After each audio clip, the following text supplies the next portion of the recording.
Welcome, ladies and gentlemen, back to the Valley of the Judged. I am your one and only gaming monk, better known as Mildra, and with me is my good brother here in the temple, the master of the Wanderer's Library, and the man who is making some regretful decisions in the Dark Ages, good brother Sig. Why? Why did I do what I did in the last thing? For those of you who have not played past Chapter 14, you know what I'm talking about. So, there's that. But we are back once again after a brief diversion into the realm of Astra Arcanum, which that was an interesting beast. I haven't even watched that one yet. I'll have to take a look at that. But from what little I've read, it seems pretty interesting. It's definitely clear why they were able to raise the amount of money that they have, including a few bucks from me. And of course, I'm also in my happy place because I saw the update with Outgunned Superheroes bringing their own version of Pacific Rim into that universe. I was about to say, I knew that would definitely fit your niche, considering how much you gushed about the mech section in Dark Ages. Yeah. Just wait till you get to the next one. You're gonna love it. I mean, Eternal teased me with seeing fallen mechs and seeing the Titans. So, look, mecha is a man's dream. I can't argue with that. But I wonder if a certain person is going to be jumping into my server talking about issues of unoriginality again. Oh boy. And if he does, it's going to end for them the same way it did last time. I can't help but feel like I'm missing some context here. So you were probably gone when all this happened, but this was right around the time that I had shared with you the art for the Maverick role for Outgunned Superheroes. And Yeah. I'd half jokingly said, I can't imagine who they're referencing with this. Oh yeah, that was actually a few days ago. Mm-mm. I'll have to take a look back at it again. Then Hunter shows up, talks about Oh how no. unoriginal it look, how this is completely unoriginal. These guys are going to get sued, and was basically being grossly ignorant on the subject matter of what Outgun is supposed to be, and tried to argue that the designers were completely unoriginal. Oh yeah, I actually just scrolled back up to that. Oh my, Hunter, And why, dude? subsequently got dogpiled by Flutter, Zan, and myself on the matter, because it's not like I've been championing Two Little Mice's output for years at this point. Mm-hmm. Or that they've won legit awards in their native Italy, and the fact that plenty of their stuff has been covered here. Mm-hmm. I mean, but I know, even though I've made a few jokes here and there, mostly because Two Little Mice makes the jokes themselves. Well, I mean, yeah, of course. I mean, they literally do it in their books, for goodness sake. yeah. And the trying to I'll make jokes like with one of the images and me going, I can't think of who they might be referencing with this.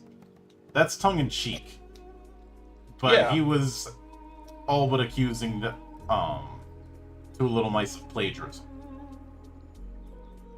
Yeah, I see that, and I'm just like, I'm shaking my head at it.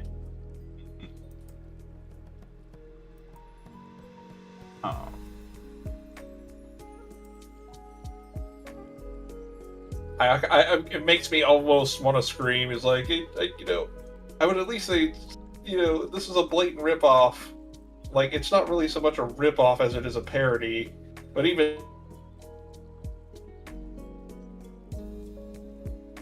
as parody. So that's the point. Yeah.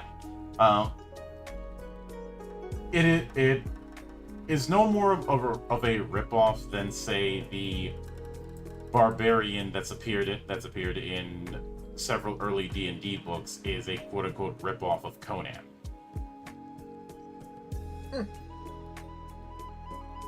I mean, as far as I'm aware, the Gygaxes and even Arneson were fans of Robert E. Howard, weren't they? Yes. So that makes sense. And Two Little Mice are film buffs. That much is apparent through their output. Right. But terms like this is a bit of a problem they have with certain pundits, and I've talked about this before, and I'll end up talking about this again when we eventually get to Daggerheart in July. Mm-hmm. I have a severe issue with certain pundits coming into this hobby acting like they know shit about shit, when it's clear that all they knew was just one game that they may have played when they were a kid. Yeah. And I think that's a problem with a lot of people lately. I mean, I got into a playtest for Daggerheart, but once I read over some of the material, I just had to put it down. I'm like, this is clearly not for me, so I'm just going to leave it alone. And not every game is going to be for everybody, but and I know that. Like, for example, Clownfish bringing up the whole prom adventure thing in 5e when talking about Daggerheart, and I'm like, what the fuck does this have to do with anything? Yeah, the Strixhaven thing was over lame, a bit, but yeah, I did read over a bit of that, and I just kind of looked at that and I listened to some of Neon's criticism, like, dude, it's not for you, it's not for me either. Although the bigger question I have, has it in. the bigger question I have regarding Neon is, where's the adventure engine? You were making your own game, and then you stopped talking about it. Mm-hmm. Because Lord knows if he ends up making his own, if he ends up making that, and it's just a 5, not a 5e clone, but a retro clone. You know that I'm going to be ripping that a new asshole post haste. Oh, for sure. But the point is that for somebody like that, TTRPGs is something that they played back in the day and are applying that knowledge to now. When imagine if you had only watched professional wrestling back in the 80s, back in the golden age of WWF, and tried to transplant that knowledge onto the modern indie scene. Or hell, just the indie scene as it was circa 2003. And I've seen some videos on indie wrestling, and it's pretty solid. Yeah, or try to apply that kind of thinking when looking at a show in Arena Mexico, for CMLL. You know, which is the biggest lucha libre promotion, also one of the oldest wrestling promotions in the world. I mean, they're getting close to 100 years old. That's how old they are. But point is, using limited. I understand that people's knowledge is going to be limited if they're coming in from outside, but don't act like that limited knowledge it automatically makes you an expert.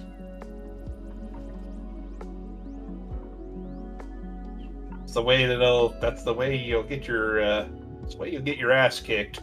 Mm-hmm. In more ways than one.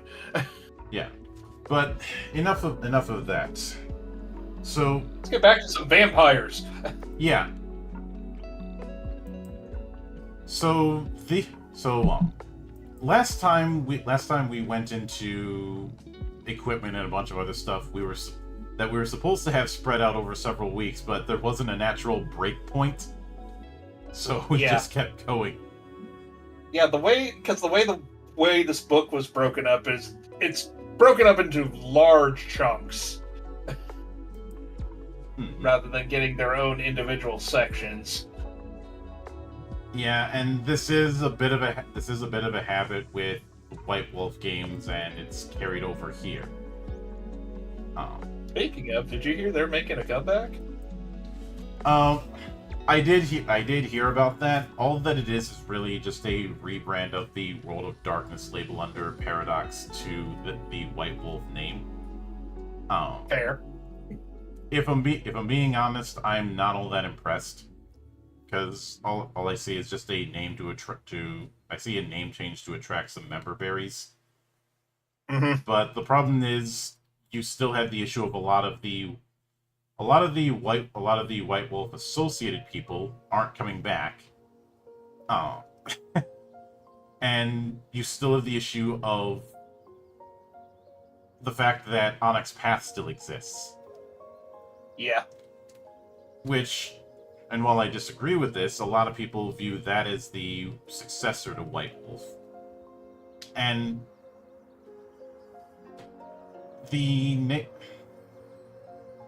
there's still a lot of the tumult that ended up happening with several books in, say, Vampire 5th edition, or those 20th anniversary reprints of the different games in the World of Darkness that caused a bit of controversy. Oh, you mean the ones with the sections of who can and can't play them? Mm-hmm. But the approach I've taken is actually put some stuff out and then we'll talk. Otherwise, don't waste my time. Right. because I'm not one of these people looking for member berries. If you want that, I don't know. Go wander over to Legion or some shit. Right. But and in fact, I remember talking with some people about it, and I called the whole announcement a cargo cult move. But getting onto things. So for this one, I know it says Monster Maker in the title, but we're going to be going over some elements within the Tailspinner guide, which is essentially the GM guide.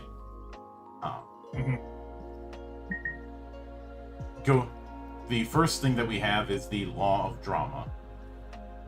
And this was one thing that you had brought up before we went live of how you shouldn't have to say that realism they should be thinking more in the terms of a story, in terms of what would and wouldn't work in reality.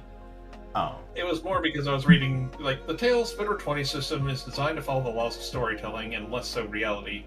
When describing events, focus on what makes sense in the story rather than what would happen in the real world. Situations, characters, and twists should follow the logic of fiction with realism as a secondary concern. Yeah, I remember you saying that it was kind of silly that needed to be said. I have a theory as to why this kind of thing was said. And it ties into the fact, consider this. Everyone knows that the wargaming scene was the cocoon in which TTRPG sprang from. I'm not breaking any new ground with that statement. But what came with it is the idea of simulationism, and simulating historical battles and whatnot. And because of that, and you even see this to a certain extent in some aspects of the OSR movement that put me to sleep, is this idea of trying to do like realism in terms of medieval settings, or realism in terms of combat or things like that, or just using realism as an argument for things instead of storytelling, instead of dramatic storytelling.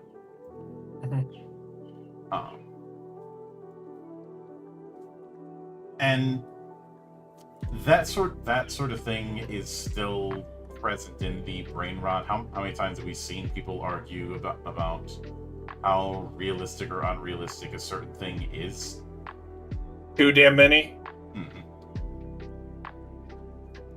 And the problem is that sort of I'd say a lot of people who are getting into TTRPGs over the last 50 years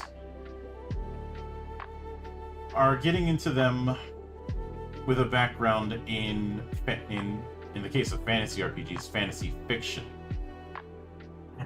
I don't think somebody who's getting into a TTRPG nowadays is all that concerned about how realistic a latrine is in their universe, because they probably got into fantasy through things like books and films. Now, don't get me wrong, there's plenty of material when it comes to doing the more realistic approach. I mean, I've watched Townsend's videos plenty of times, and he does a lot of stuff about daily life in certain eras. But that is something that should be a choice, not something that's an expectation. Right. I can say for myself personally, one of the things that got me into fantasy was the 1-2 punch of Hercules and Xena for one, but also certain cartoons like King Arthur and the Knights of Justice, which that show was awesome. Which in hindsight is technically an isekai. Yeah, that is true. Yeah. From what little I remember of it, I mean, my gateway into TTRPGs was Dungeons and Dragons: Shadow over Mystara. It was like, oh, that actually can happen in the game. I gotta look this up. And I'm more referring to my introduction to fantasy, not necessarily TTRPGs. But the point is, that was Final Fantasy IV, or more Final Fantasy Legend, I should say. mm-hmm. But the point is that the introduction that generations of people have had with fantasy isn't really tied to that kind of realism. Mm-hmm. But a lot of people especially who started out in the early days when it was tied to depictions of historical battles, have a degree of brain rot, and because of the fact that some of them don't get out enough, there's that assumption of this is how this is just supposed to go. I think but you look at the way fantasy has been depicted throughout mythology, throughout history, and that's not really been the case. Right. Nobody is really concerned about how biologically possible it would be that a Hydra can keep generating new heads.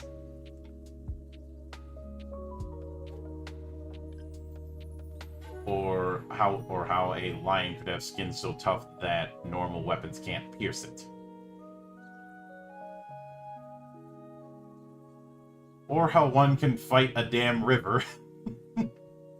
Right. But you get my point. Mm-hmm. But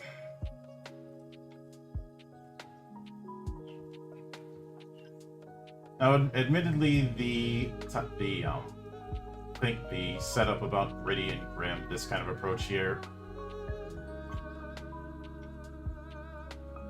I get why this was written, but I don't like how it comes off. It comes off kind of hipstery.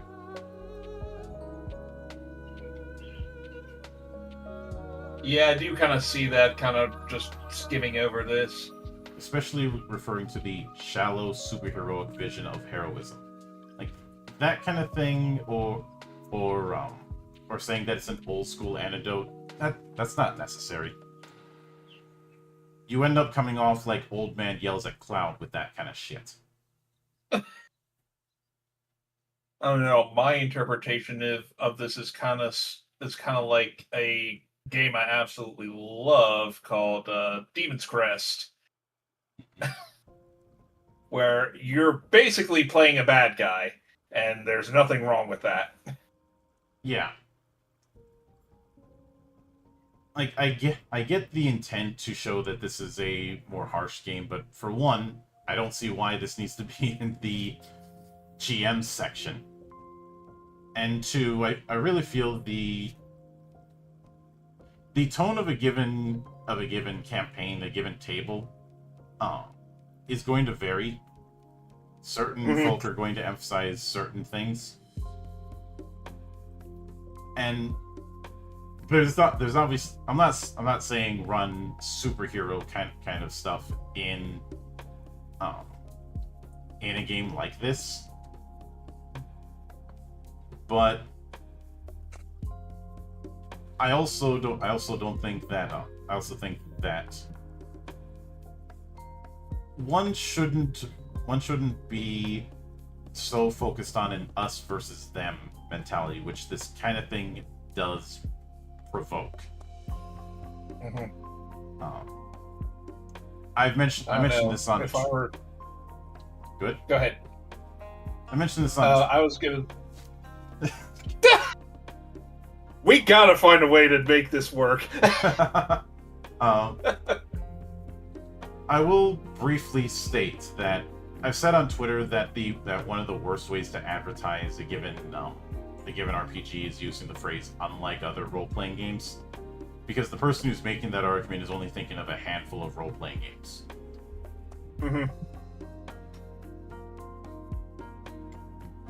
And it's usually only coming from like one particular genre.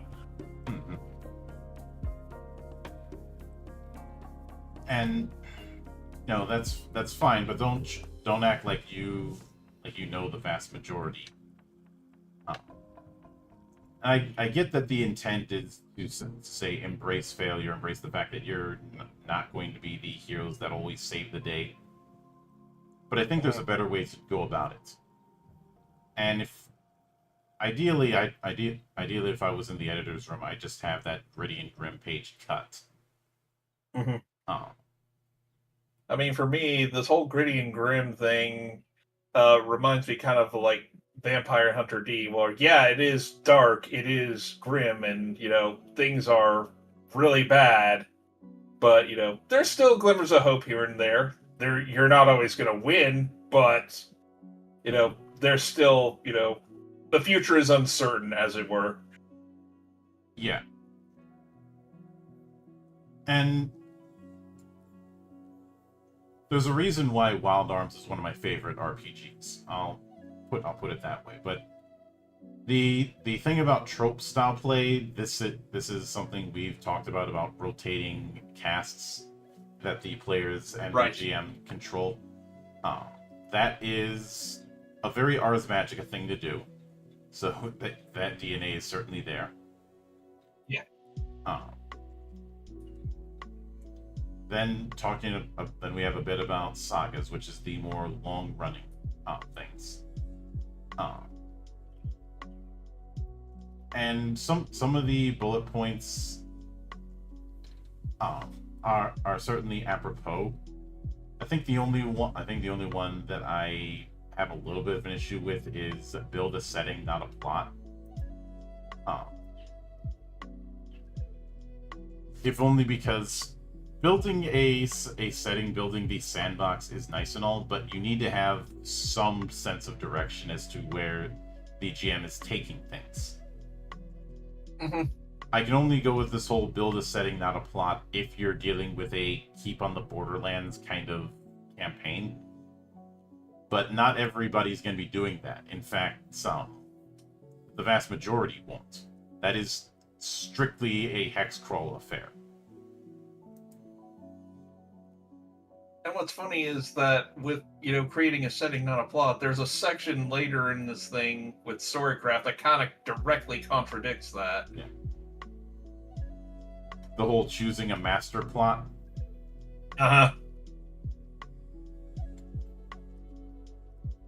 Because I get it, having the players shape the story, but the role of GM is as much referee as it is film director. Mm-hmm. In fact, I've covered a few games where the title of GM is referred to as director instead of judge or referee or whatnot. In the same way that a director for a film or a TV episode has to push things in a certain direction. There's a degree of free form, but all roads do have to lead to Rome in some form. Right. And now when it comes to the law of story, the rule of cool, I'm perfectly fine with that.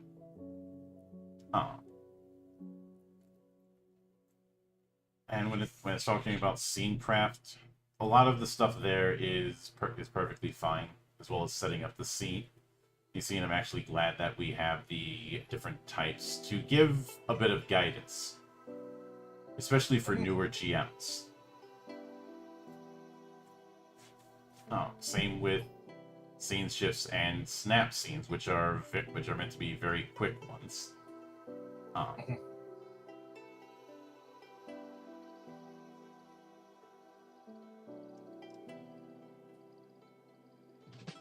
And I think the other thing that contradicts the whole don't build a plot thing is the fact that we have a whole page on plot lines.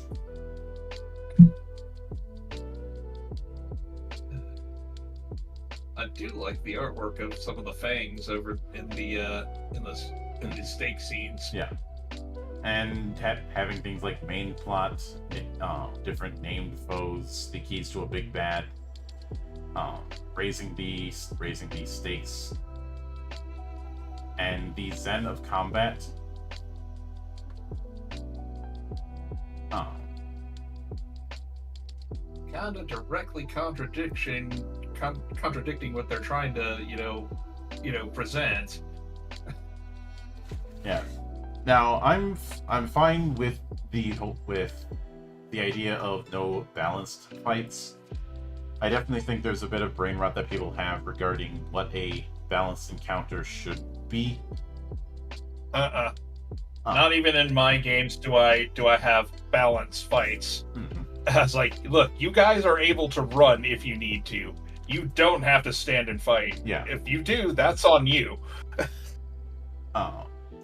That being said, I'm also not in favor of throwing people into encounters where they're constantly on the near back foot. It's the reason why in like an action movie you have the battles with mooks, but you also have the battles with more challenging opponents. Mm-hmm. You need to have it to establish some degree of context. Yeah.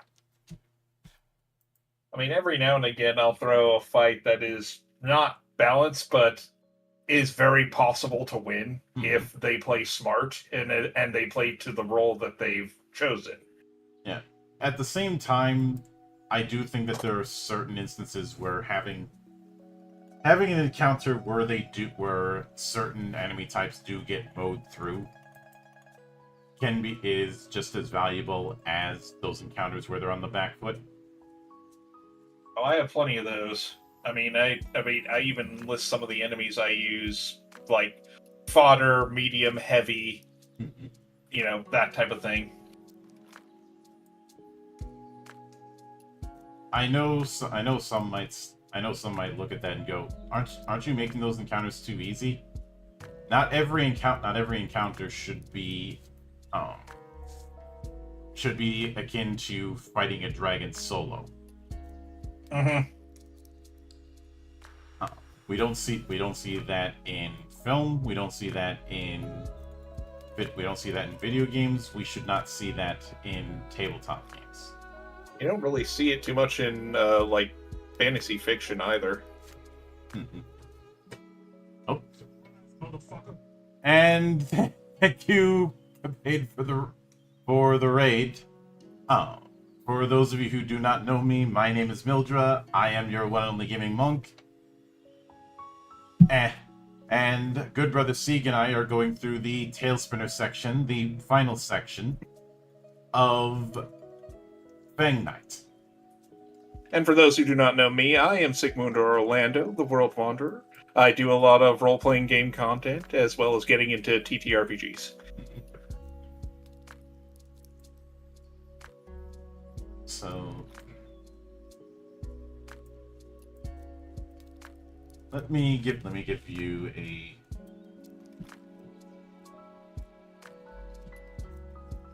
let me try and give a shout out. Yeah.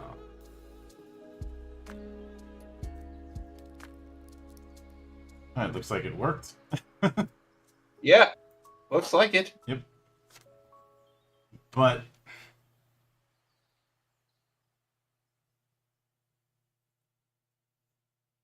when it comes to the whole thing with fights, I can summarize it as steal notes from action movies. Steal notes from action movies, but I steal notes from different video games, and it works. I'd also highly recommend reading the book Blowing Up the Movies. Okay, noted. That'll go on my reading list. Yeah, but then we get into a few examples of FangKnight tales, and this kind of thing here also reinforces the fact that a setting like this can have different things that are emphasized. Which is again why that whole grim and gritty page that we covered earlier kind of sticks out like a sore thumb.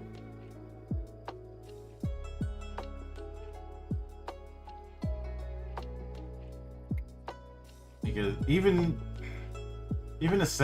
the grimmest of settings have some elements of levity to them.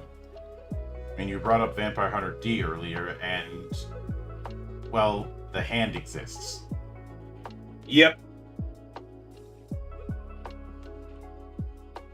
And I love the hand, especially I think it's in Bloodlust, where I guess it's been a while since I've seen the movie, but he's talking some mad shit, and D just grips the reins. Just shut him up. Yeah, that, and mostly because of the fact that he was playing mind games with D, but also just the fact that the hand is a very unwilling passenger with certain things. Yep. But the point, and even Kabed brings up Berserk, and I'll note that. Imagine how bad Berserk would be if you didn't have somebody like Puck.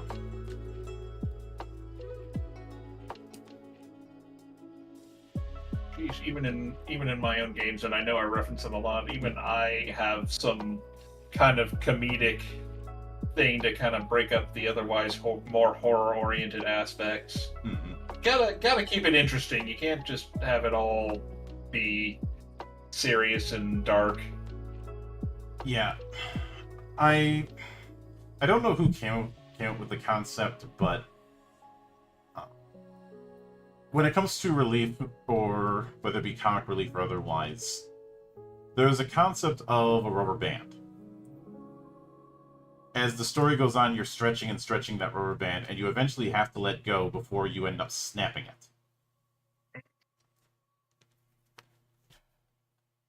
Because I think we've all felt what happens when you snap a rubber band from stretching it too much. Yep, hurts like a bitch. Mm-hmm. But let's see, then we have a bit on playing NPCs. I do like that they bring up you don't need full character sheets for NPCs. Index cards work fine. Just write down their blazons, key skills, and their crux pair. And giving them a motivational goal and referencing these star charts later on in the book.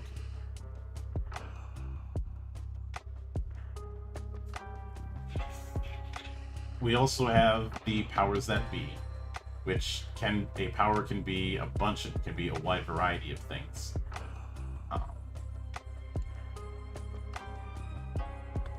As well as introducing things like lesser villains and the like, which I can go with. You then have a page on intrigue. Then stop planning. Which kind of irks me a little bit, I'm not gonna lie. Which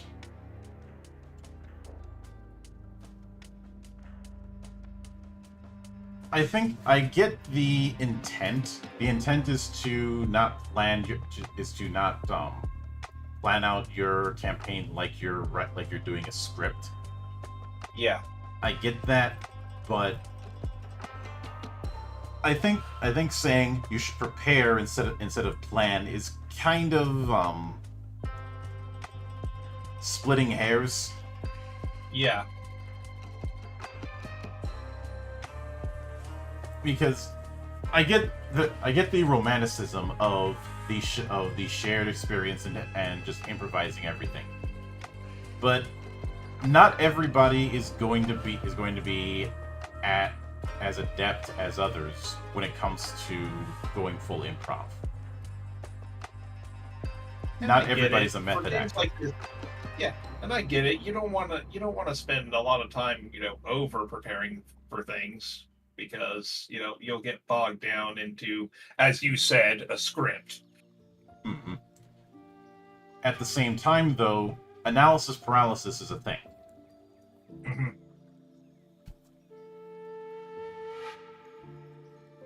And it is important to have a certain degree of guidance. Yeah, exactly. And once again, this is why why GM and director have become interchangeable. Now, for a film director, are they having people always stick to the script 100% of the time? No. Ad-libbing is going to be a thing, and they'll just play along with it. In some cases, they'll play along with it so much that they just have that become the script. Mm-hmm. I mean, it happened in Princess Bride. Yeah. And I remember when it came to the development of the original Star Wars, Lucas had an attitude of, if an actor felt like a part of the script needed to be changed, it probably did. Mm-hmm. But then we get to something a bit more tangible after going with a bunch of advice, and that is Relica. Relica are rare and enigmatic objects infused with uncanny power and ortho, or ecor, and often perilous to wield. They fall into three categories: curios, ankari, and artifacts, based on whether they trap a shard or a full mote, granting them personality or full sentience. Each relica is unique, its abilities and nature requiring definition. Those with alert 5 or higher can sense something extraordinary about them. However, safely identifying a relica's properties demands research in a library or laboratory. A character can inspect one during a rest, foregoing actual rest, by maintaining physical contact. At the end of this period, they uncover its abilities but may suffer its adverse effects, such as requiring a blight roll. Even vampiric treasures, come with a risk. Yeah,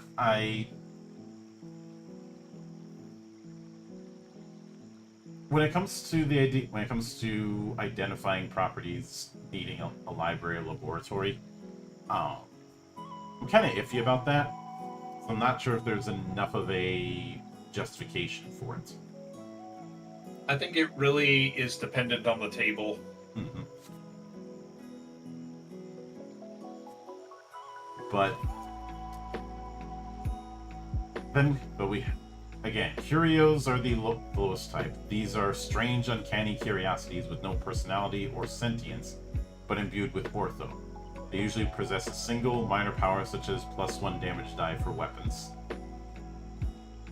Artifacts are priceless heirlooms bonded 1-to-1 to their wielder, possessing limited shard sentience and irascible personalities. If a new Ankari is wielded, intentionally or not, the bearer's original will stubbornly go quiet and not use their powers until appeased or purified. And Ankari are legendary, fully sentient, and jealous relica of truly immense power, permanently bonded to their bearer. They allow no other Ankari to even come near their bearer without a fight. Then we have things like Wimmer, Vile Vein, the Blazon rating, which also determines how difficult it is to command, durability, any special powers, composition, and purpose.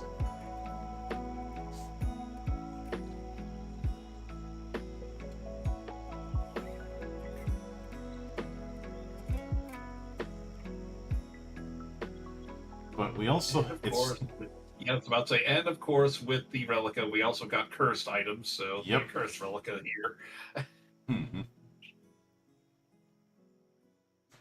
And to determine the form of that curse, you roll 2d8 once or twice to determine its drawbacks, and feel free to add more. And given the fact that a sword is used in the art, I can't help but conjure up images of Stormbringer in my mind.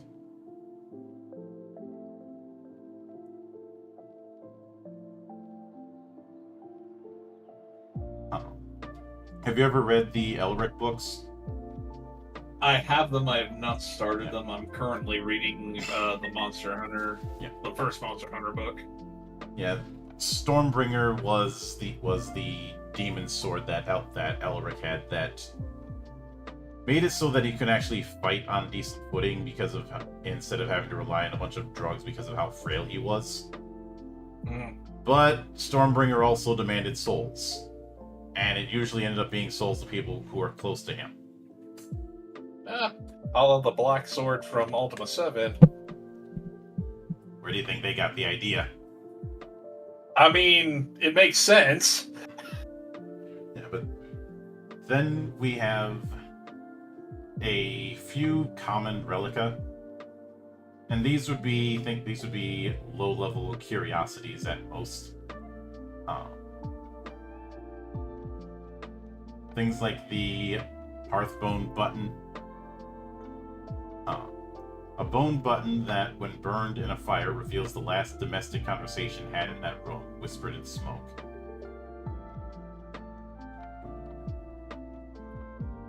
Or the Gallowswood knob grants +1 defense while held in the mouth, leaves a bitter, splintered taste, can't speak.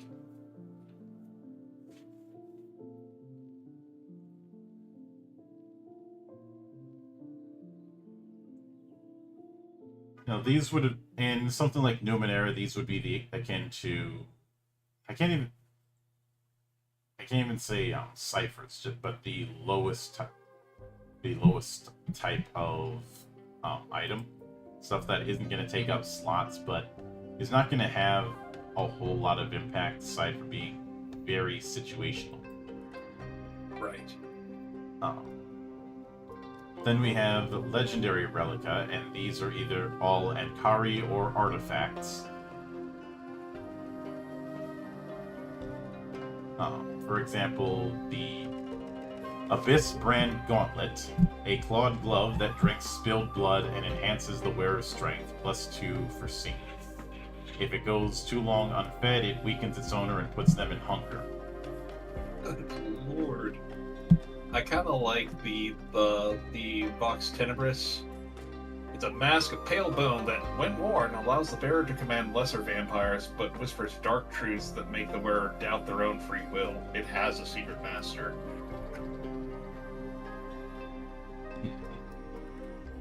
Holy crap. And remember, Ankari are very jealous, which is kind of the game's way of saying that you cannot double or triple down on artifacts, which I'm perfectly fine with, because when we see characters in fiction with certain artifacts, whether it be a magic sword or whatnot, it's not like they're loaded up on a bunch of different magic items like this is coming out of Diablo or something. You know, I brought up Conan earlier. The main artifact that you have in that first movie was the Atlantean sword. In the case of somebody like in the case of D, you have the sword and the pendant and the hand, and even how, or rather what sort of effects the pendant actually has never outright been stated. Just that it aids in defending him. And I like those type of items. I mean, you really don't know what they do, which kind of leaves you to speculate just, what exactly is this thing? How is it made? Yeah. And, just leaves you coming back for more. But the bigger thing with this is the hand, which it's very well known what the hand can do.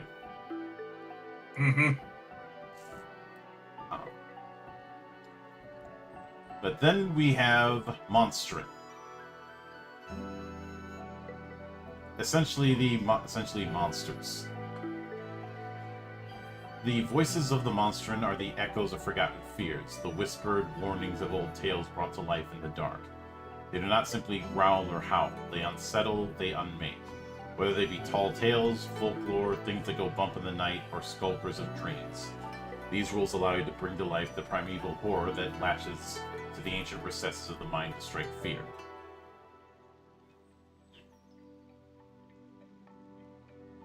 Monstryn all have the following stats. Choose which numbers you want for each monster you create.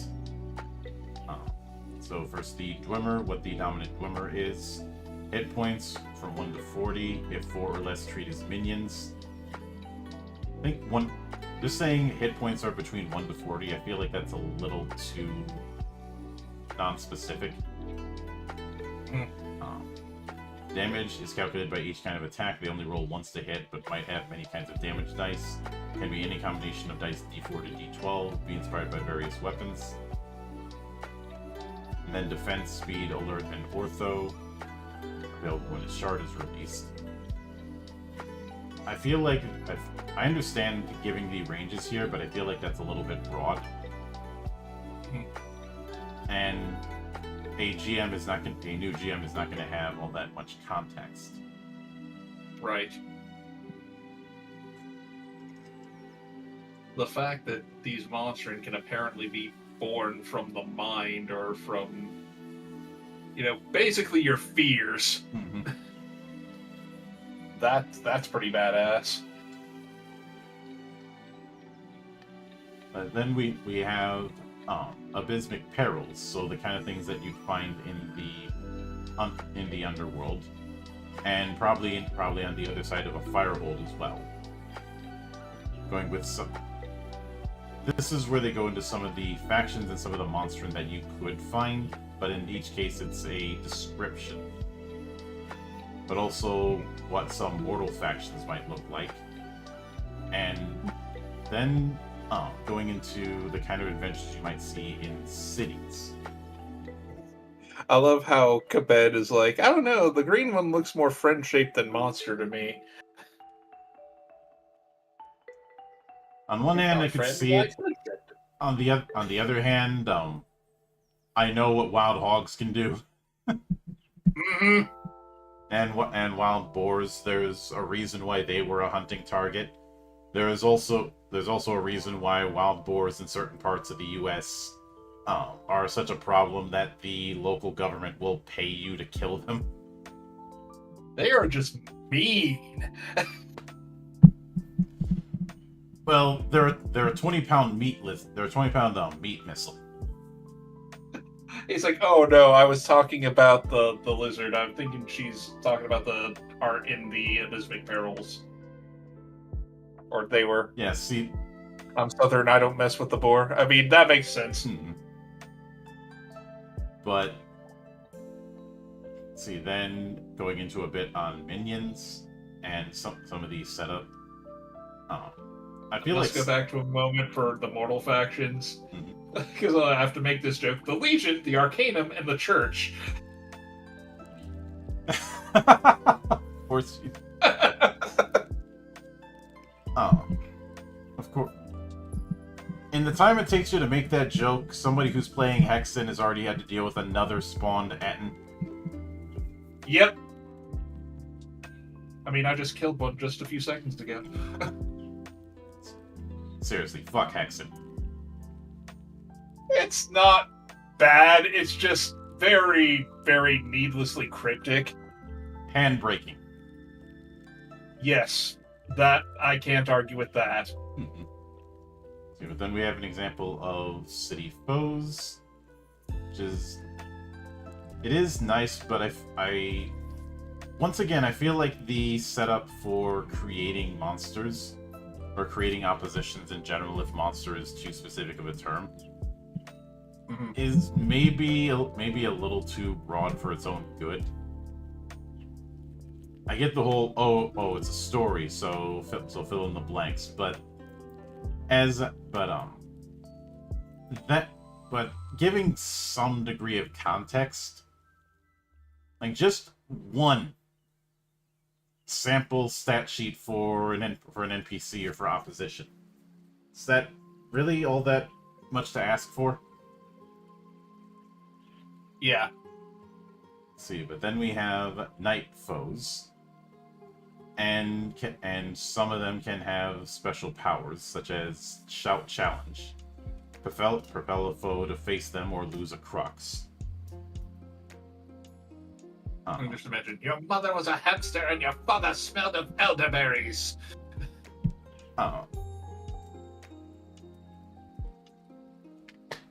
I remember that there was one infamous bit of taunting during the Battle of Tukid in BattleTech,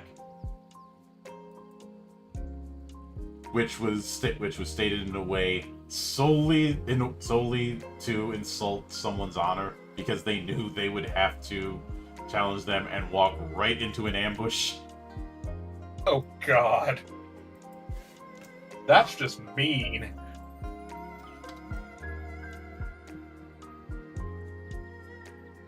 It is, but if you know the enemy can be easily provoked into doing something stupid, why would you not do it?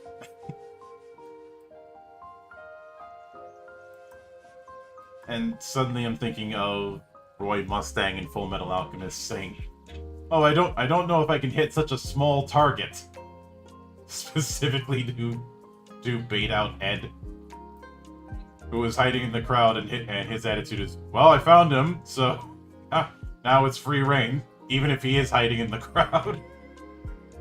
And proceeds to nearly get frickin' shanked. But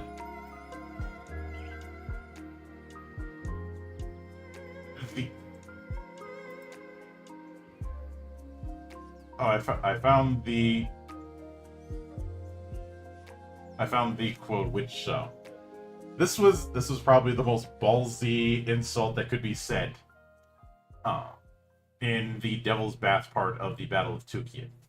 "Attention, Steel Vipers. This is Precentor Bishor Yekel of the 6th Division. I see that you are retreating, and so early in your assault. You still haven't pulled up your reserve units yet. We expected more, a lot more from you to be sure, for sure. On Terra, there are two kinds of snakes, the kind with fangs and the kind that slink away to hide. I guess in clan space, there's only one kind. Slither back to the periphery, Tin Vipers. You'll never see Mother Terra, but don't worry, we Freebursts will keep it safe from any dirty little snakes. Bye now, have a safe tower home."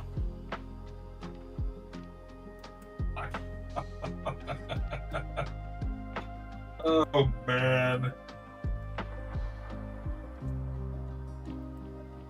On the other hand, I've told the story before about how Larry Bird would constantly taunt people by pointing out exactly where he was going to move, where he was going to shoot, do it anyways, and still make baskets. Mm-hmm. Or say right up to his opposition, "You can't guard me," and just completely embarrass them in the process.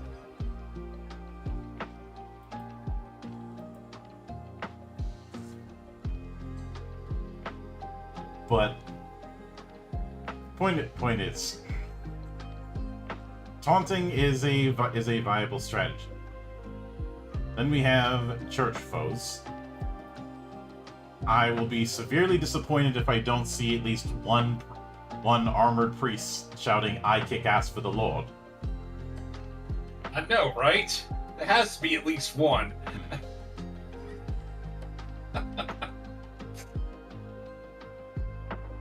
Or hell, have him come out in a full frickin' robe and just start frickin' doing kung fu kicks and shit. Mm-hmm. Yep. But then we have Fang foes, which is self-explanatory. You have the conflict points and types of Fang antagonists. I'm not entirely sure how I feel about saying that the way to create a major antagonist is just make a character sheet. There was a lot of that kind of thinking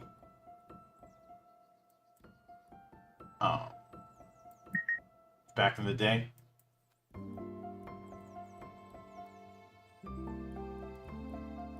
Mhm.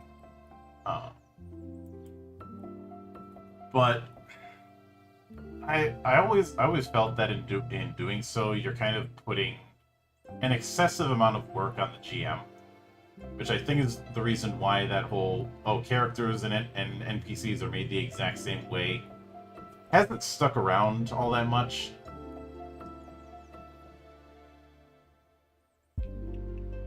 And there is a reason why for my own project I didn't do that. I mean, I do it sometimes still in my own games just to kind of give myself a basis on what they can do, what they can't do, what their weaknesses are, etc. But when you have a detailed character creation setup, I think it's a bit of an ask to have the GM do that a bunch of times. Even if it's just for one major antagonist. Like, I get the appeal, but sometimes the logistics are a thing. But then we have the Badlander foes. Unfortunately, creating a Badlander is already kind of tackled earlier in the book.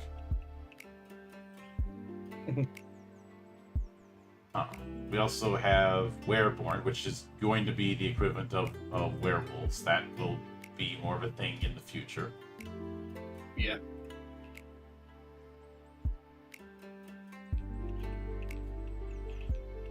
We're born, they got ghast foes. Not truly dead, not living, only lost. Yep.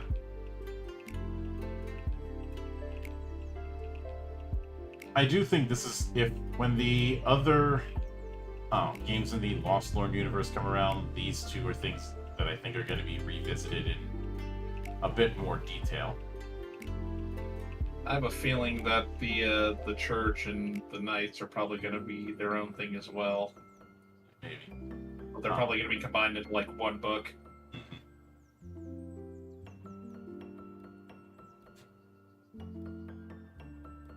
And we have a similar thing with the Witchin and with demons. Ah, my territory, demons. Along with Nameless, which we've already covered what Nameless are, and foes of the Shadow Vein. Which we did tackle the Shadow Vein very early on. They are ones that did not follow the rules of the council.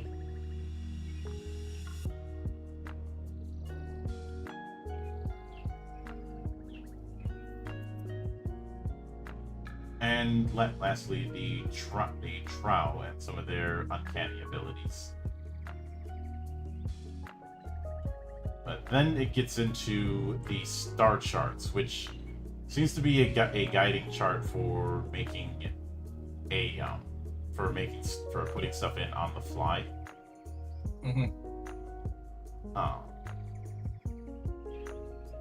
I appreciate it, but once again, it does highlight that the whole don't plan thing was kind of contradicted. Yeah, I was about to say, this continues to contradict their narrative they're trying to present. But then we have things like the narrative elements and the name maker. These are decent charts for what's intended. These charts I'm actually perfectly fine with. Same with extra NPCs and abysmas. We also have one for relicas, as well as factions, for places and for plots, for making realms, for making Hearsay and events. And obviously, we're skimming a lot of these because it's a lot of roll a dice on each part. You know, stakes. Roll a die, pick the number. Scene. This particular Monstryn Maker thing should have been in the Monstryn section, in my opinion.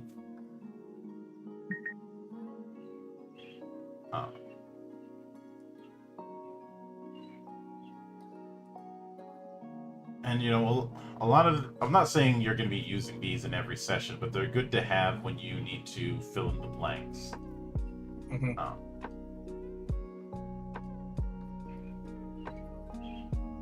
And when it comes to the file of horror chart, part of me wishes that some of these entries were given their own little mini sheet or something.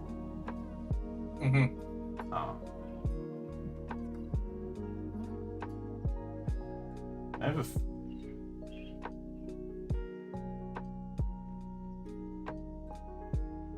And we do kind of have some mini sheets when it comes to minions. And Abysma and the different types of Monstryn, whether it be Abysma or Badland. So it can be done. Then, then finally we have what the character sheet for characters and for the Firebolt looks like.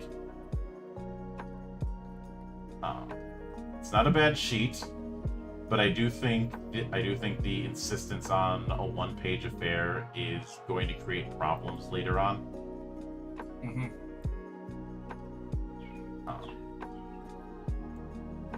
Then a thing on gear, and we have an index, but this index is inadequate at this time. But remember, playtest. Mm-hmm.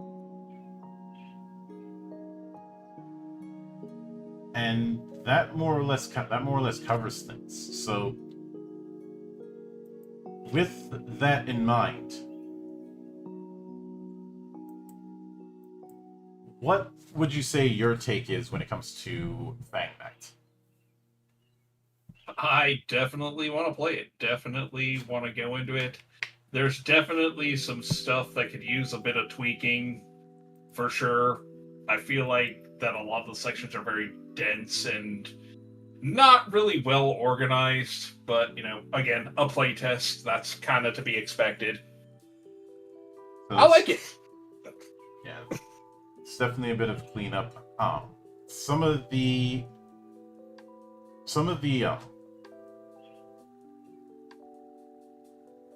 because a lot of the pages were designed by themselves, and it definitely shows in some parts. The whole thing of only showing the page range for individual chapters, that I think needs to be dealt with along with fixing up the index, because a book this size without proper navigation, that is going to be a problem.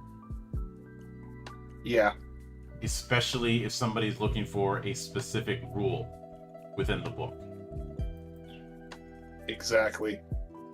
And I know some might do the just if you can't find it at the moment, just make things up. That shouldn't be your get out of jail free card. Yeah. And I think one of the bigger problems that we had to do with some of the GM advice that very much is very much the way Mark might run his games. Right. But the thing is, you're going to have a variety of people approaching these games in a different way, and especially that whole grim and gritty page we covered, that and the no planning thing really stuck in my craw. The grim and gritty thing in particular. I feel like, some sections of the book directly contradict, previous sections. Which, that's kind of giving mixed signals here. It's like, don't plan, but do this. Yeah, I think those kind of things... But do this instead. I feel like those kind of things should have been cut. Yeah. If only because... At the end of the day, if you're trying to build a sandbox, that isn't something that you can half-ass. If it's supposed to be a sandbox, it should be built around that concept instead of only doing so when you feel like it.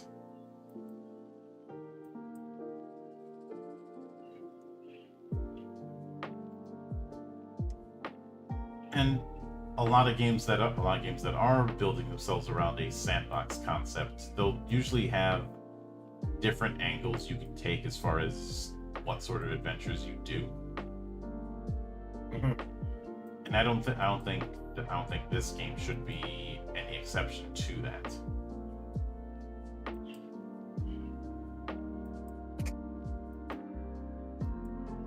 Now, as far as where I would put FangKnight in my particular review setup, I can't really go to. I'd really want to go to strongly recommended, but I have to be honest, so I can't. I think the highest that That's I can fair. go right now is recommended. There's definitely a strong identity here. The big thing is just needing some cleanup. Yeah. And I'm pretty sure that's going to be handled through editing tests. Like I said, I do like it, but it definitely does need some refinement. Now, that being said, I'd like to take the final times with this to kind of delve into something that we talked about doing, but we didn't because we got too wrapped up in things, and that was adapting certain characters in the Legacy of Kain series into FangKnight. Obviously not the full character creation. We don't have time to do that for that many characters, but Yeah, that would take too long. I would say just do like maybe one or two key characters. just going into which covens and the like might fit them is what I think would be more apropos.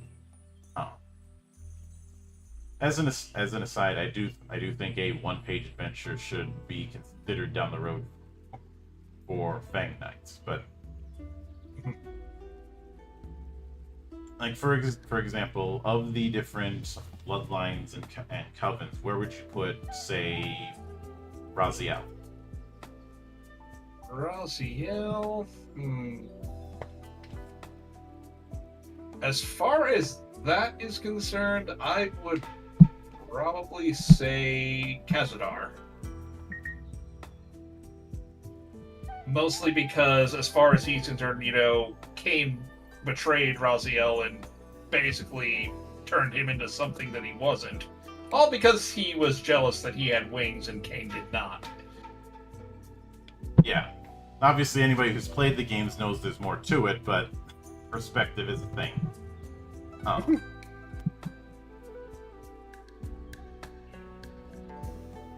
Hi, Brian Porkchop. How are you doing in there? Hello there, Brian. He always shows up with that emote. But as far That's as adorable. as far as Coven,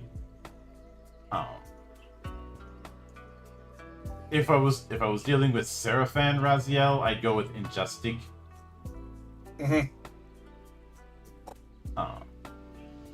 But in terms of him after getting thrown in the lake, probably Huntmaster.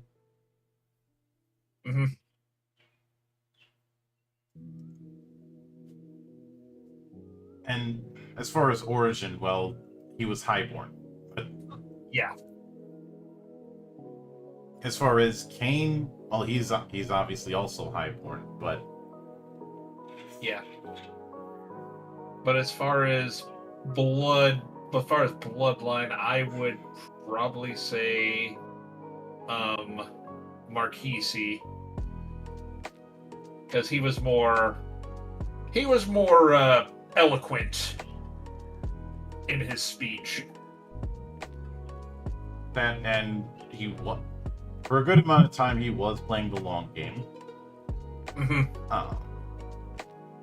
And the only time he wasn't, I'd say, is Blood Omen, where a lot of it was him just figuring out what the hell happened to him.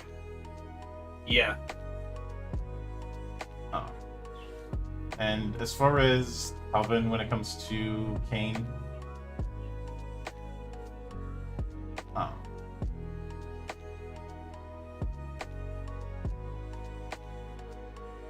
I'd probably say I would be hesitant to put him as Injustic, probably Netherin, especially given some of the works that he did over his life. kind of disagree with that. I was thinking he was more Cavalier, or even Emissaria. Because, again, going back to the his eloquence. Yeah, Emissara I could see more than Cavalier. I think if there's anybody who'd probably fit Cavalier, it'd be Dumas. Mhm. Then again, going with any of the Risen Seraphan after they went completely mad is a bit tricky.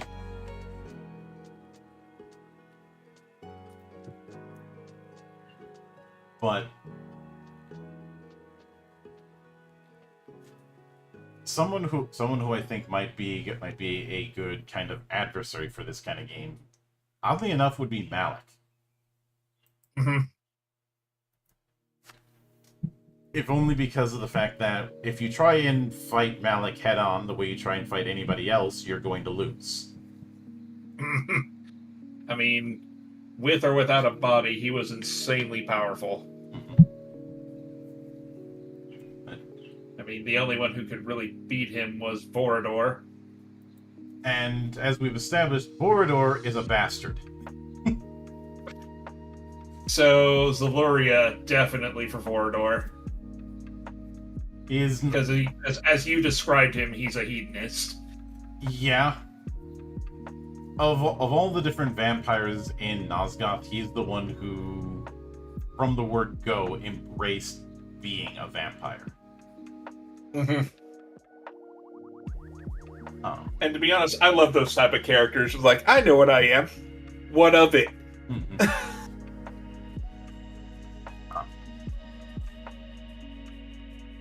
And his assault on the circle, I think he treats himself doing that as him going through a temper tantrum. Well, he was pissed off because the Seraphan had basically killed most of the vampires by that point.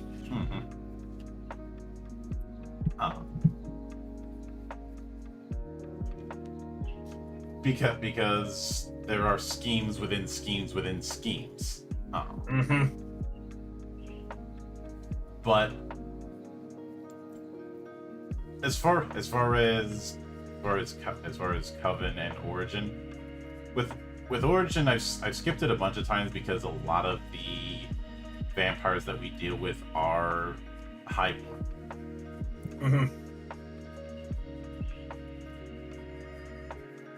When it comes to Coven, on the other hand, with him,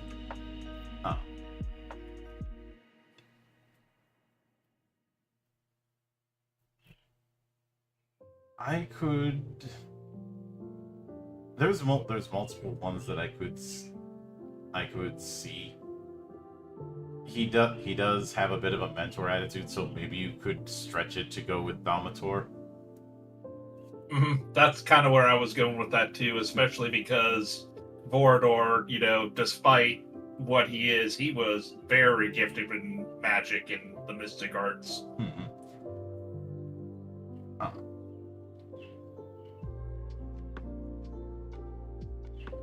I think if I'm being honest, if I was to run a Nosgoth campaign or a Nosgoth adjacent campaign using FangKnight as a base, I would probably set it more in the time frame of the original Blood Omen as opposed to or maybe Blood Omen 2 if I'm feeling desperate, but not necessarily Soul Reaver. Yeah, I could see that. I mean, maybe set one game during a time, during the Seraphan Crusades when they were going after the vampires. Because I remember reading something at the time, vampires and humans once kind of lived side by side in kind of this delicate balance. And then humans, I guess somewhere along the line, decided they didn't need the vampires anymore, so they started killing them all.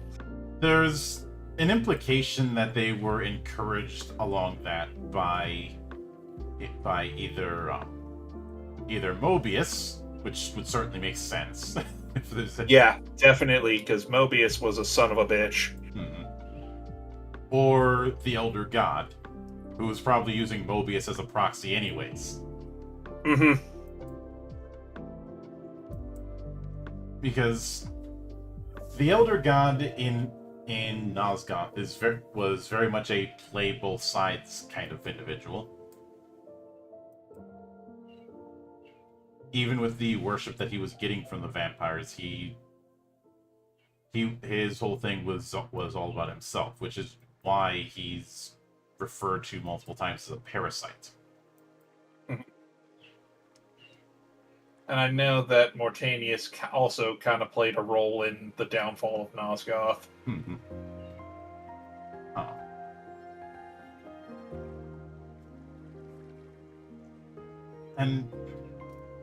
But I do think that if not, actually, I just realized there is one part of Nosgoth's history that could easily handle FangKnight, and that is long before the Seraphan Crusade. Mm-hmm. And in particular, the whole thing with the Hilden. Yeah. Who end up becoming demons anyways when they get banished. So it's not too much of a stretch.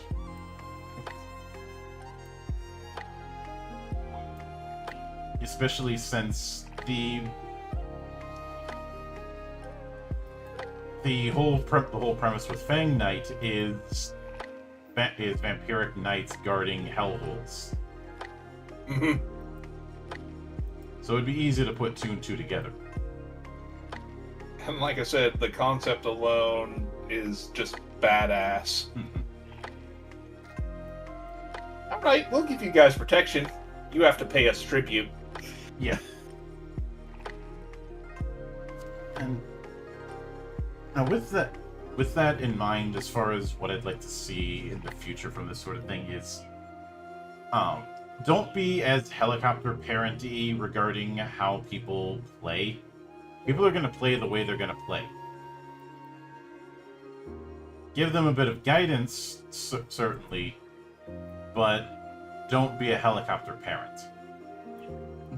I think a lot of the rules could be plainly said for most RPGs. Like, explain the setting, explain what's going to be in there. That way, your players can sort of come up with a framework as to the type of character they'll bring to the table. Mm-hmm. But as a general rule, I was not a big fan of that whole unlike. Ugh.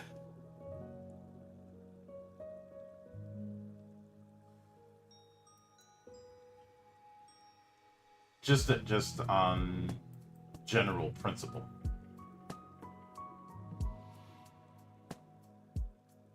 But with that said, that is going to wrap up this particular season of the Valley, but we will be back very, very soon.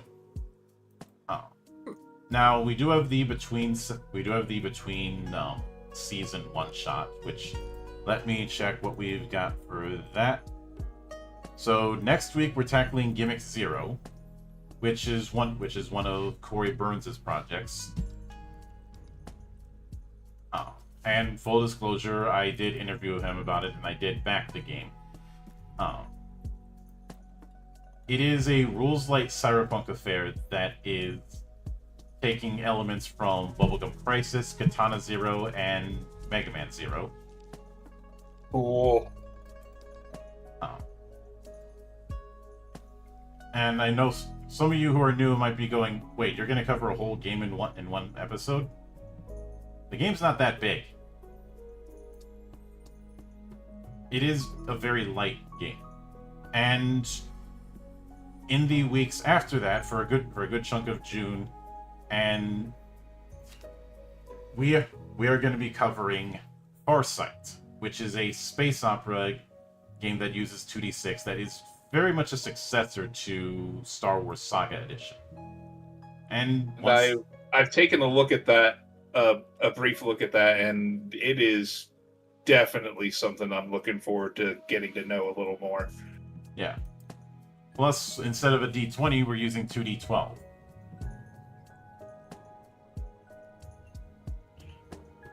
Ooh, a la Horde Wars, because I think Horde Wars uses D12s.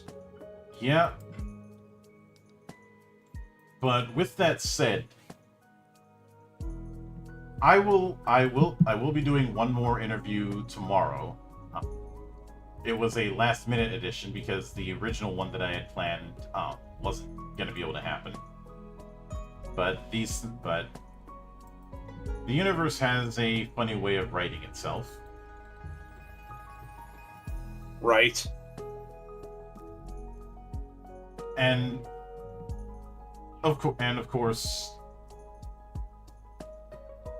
there'll be a few interesting changes in the coming days, including the fact that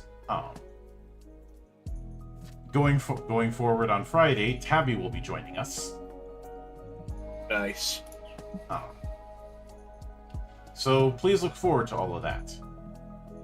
But until then, on behalf of the good brothers present and not present, my name is Mildra. I am your gaming monk. Stay fucking frosty, everybody. Thank you.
boy.